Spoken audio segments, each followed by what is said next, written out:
Hello guys! This is Anna Kayama. For today's vlog, ipapakita ko sa inyo ang pagpapalit ng sheets ng bed at cover ng mga comforter at unan dito sa home.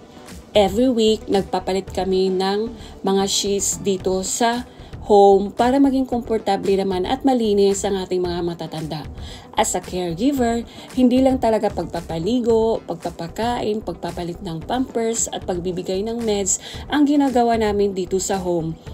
Siyempre nililinis din namin yung kwarto nila at pinapalitan yung mga sheets nila para maging komportable ang pagtulog nila. Meron namang staff na naglilinis talaga dito sa buong building. Kaya lang, kailangan talaga namin, mga caregiver, na maglinis sa mga kwarto ng mga matatanda. At syempre, bago palitan ng panibagong sheets, kailangan tanggalin muna natin yung mga luma o yung mga ginamit na mga sheets nila. Kailangan linisin muna yung bed bago palitan ng panibagong sheets.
Tapos na rin tayong magpalit ng mga sheets ng ating mga matatanda. Ready na silang matulog.